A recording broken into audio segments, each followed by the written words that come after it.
Et quatrième circuit que l'on va vous proposer, le circuit de la Passéjade.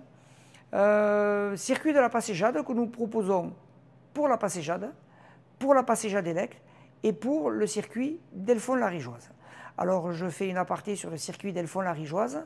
Elfon-la-Rigeoise, les filles vont partir, les filles bien sûr qui le désirent, vont partir 10 minutes avant la Passéjade, donc à 8h50. Alors pourquoi je dis les filles qui le désirent? Parce qu'en fait, nous avons créé ce circuit d'Elfon-la-Rigeoise parce que nous avions une demande de certaines féminines qui ne souhaitaient pas partir dans des pelotons avec 500, 600, voire 1000 personnes. Elles voulaient être un peu plus sereines donc, en prenant donc, le départ. Et c'est pour cela que nous avons créé le circuit d'Elfon-la-Rigeoise. Et ce circuit progresse chaque année.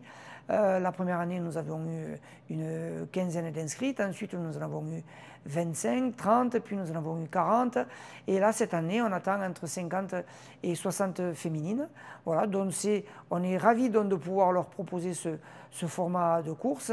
Alors, pourquoi je disais les féminines qui le désirent? Parce que, bien évidemment, toutes les filles qui veulent faire la montagnole, la rigeoise ou la rapaillou, bien évidemment, peuvent s'inscrire sur ces circuits-là parce que ce sont des circuits, donc, bien sûr, qui sont mixtes.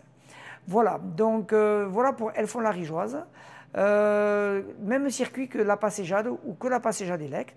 Tous les gens qui veulent faire ce circuit en vélo électrique ont la possibilité de le proposer. Il faut savoir que les autres courses de la Rigeoise, Rapaillou, Montagnole, la Rigeoise, sont des courses avec un chrono et avec un temps et un classement. Concernant donc, les circuits de la Passéjade, Passéjade Élec et Elfon-la-Rigeoise, c'est une randonnée où on n'a pas de chronomètre, on n'a pas de classement. On pourra vous donner le temps que vous avez mis si vous le souhaitez, mais il n'y a pas de chronomètre et il n'y a pas donc de classement. Alors, ça sera le même départ et à peu près le même circuit que ce qu'on propose pour la Rapaillou, départ donc de Tarascon-sur-Ariège. On vous envoie sur la Charmille. Après, dans le rond-point de la Charmille, eh bien, on vous envoie sur le village de Montgaillard.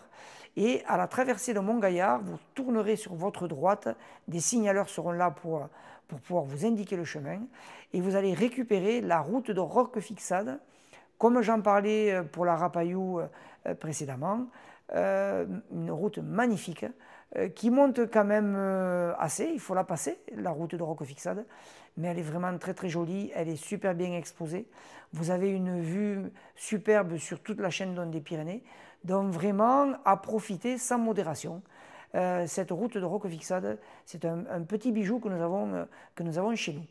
Au sommet de Roquefixade, eh bien, vous aurez le ravitaillement adéquat et adapté avec du fromage, de la saucisse, du pain d'épices, des abricots, des pruneaux, des cacahuètes et j'en passe. Donc du pain de mie également, du coca, de la boisson gazeuse, de l'eau plate. Vraiment un bon ravitaillement pour bien se ressourcer et reprendre donc de l'énergie. Une descente de 5 km sur le château de Montdény et vous reprenez donc la départementale 117 pour revenir sur le rond-point de la Charmille, reprendre la route direction Tarascon et à bon pas tourner à gauche pour traverser le village d'Arnave.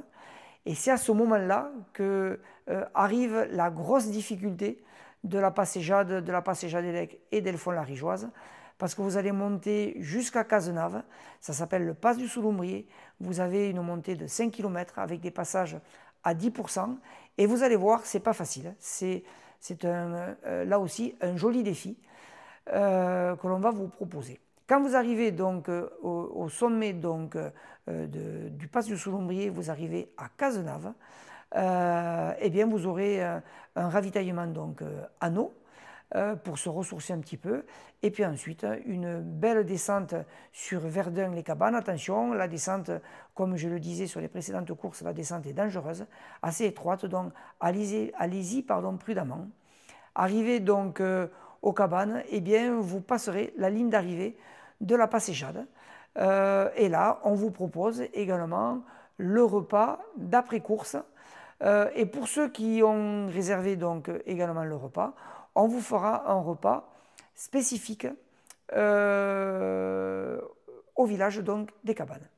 Pour ceux qui souhaitent monter ensuite au plateau de Beille, alors si vous avez un véhicule donc garé donc, aux cabanes, vous pourrez y monter jusqu'à 13 heures. Là, passé 13 heures, on ne pourra plus faire monter les véhicules donc, au plateau de Beille. On doit fermer effectivement la route d'accès au plateau de Beille. Voilà. Bien, je vous souhaite une bonne passéjade et je vous dis à tous à bientôt le 28 juin pour l'événement de la Rigeoise.